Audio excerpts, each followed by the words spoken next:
Hello friends, ओम श्री गणेशाय नमः।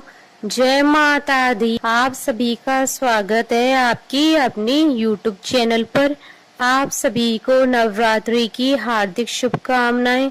Friends, आज हम आपको इस वीडियो में बताने जा रहे हैं नवरात्रि के 9वें दिन माँ सिद्धिदात्री जी की आराधना करने की पूजन विधि, व्रत कथा, महत्व और आज के दिन माँ सिद्धिदात्री को प्रसन्न करने के लिए क्या भोग लगाएं और कौन सा पुष्प चढ़ाएं और नवरात्रि के 9वें दिन किए जाने वाले उपायों के बारे में।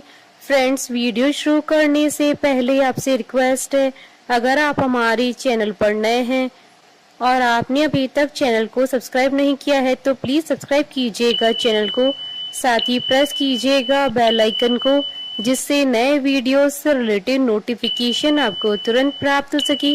और वीडियो पसंद आने पर वीडियो को लाइक और शेयर जरूर कीजिएगा ताकि सभी भक्तों को इस वीडियो का लाभ प्राप्त हो सके। और कमेंट बॉक्स में जय माता दी जरूर लिखिएगा। या देवी सर्वभूतेषु सिद्धिदात्री रूपेण संस्थिता नमस्तस्यै नमस्तस्यै नमस्तस्यै नमो नमः। नवरात्रि के 9वें दिन माँ दुर्गा जी के सिद्धिदात्री स्वरूप की पूजा की जाती है।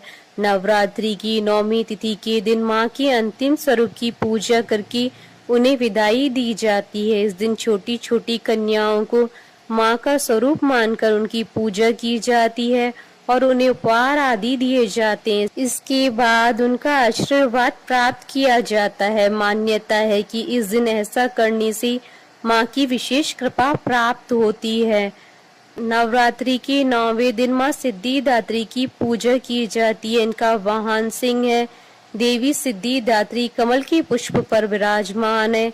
माँ सिद्धिदात्री की कृपा से ही भगवान शिव का आधा शरीर देवी का हुआ था। इसी कारण से भगवान शिव अर्धनारीश्वर कहलाए। माँ के दाहिनी तरफ की नीचे वाले हाथ में चक्र है, ऊपर वाले हाथ में गदा तथा बाईं तरफ की नीचे वाले हाथ में शंख और ऊपर वाले हाथ में कमल का पुष्प है। इसलिए माँ का यह स्वरूप अत्यंत ही मोहक है। माँ सिद्धिदात्री की पूजा करने से सभी प्रकार की सिद्धियों की प्राप्ति होती है। नवरात्रि के अंतिम दिन यानी 9वीं के दिन माँ सिद्धिदात्री की पूजा की जाती है।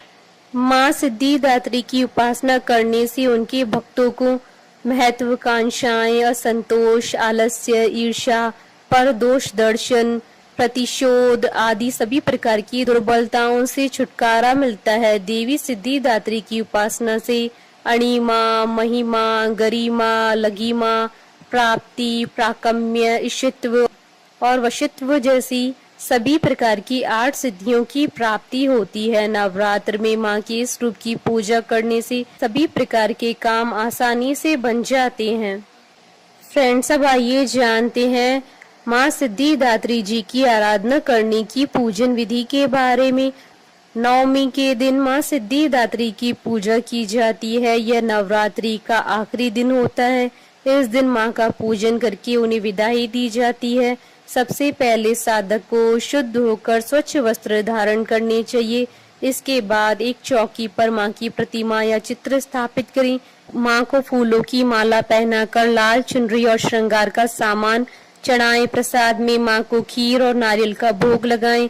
इसके बाद माँ के सामने घी का दीपक जलाकर उनकी आरती करें। आरती करते समय हाथ में फूल लेकर माँ का ध्यान करें। नवरात्रि के अंतिम दिन उनके वाहन, हथियार, योगिनी और अन्य देवी देवताओं के नाम से हवन पूजन करना चाहिए। इससे माँ प्रसन्न होती हैं और भाग्य का भी उदय होता है। बैंगनी या जामुनी रंग पहनना इस दिन शुभ रहता है। यह रंग आध्यात्म का प्रतीक होता है। इस दिन कन्या पूजन को विशेष महत्व दिया जाता है। छोटी छोटी 9 कन्याओं को घर पर बुलाकर उनका पूजन करें और उन्हें उपहार अवश्य दें। अंत में कन्याओं के पैर छूकर उनका आशीर्वाद लें। ब्राह्मण और गाय को भी इस दिन भोजन अवश्य करवाएं। फ्रेंड्स, अब आइए जानते हैं नवरात्रि के 9वें दिन किए जाने वाले उपाय के बारे में। महानवमी पर माँ सिद्धिदात्री की पूजा करके माँ को तिल का भोग लगाना चाहिए। ऐसा करने से माँ सिद्धिदात्री अनहोनी से अपने भक्तों की रक्षा करती हैं।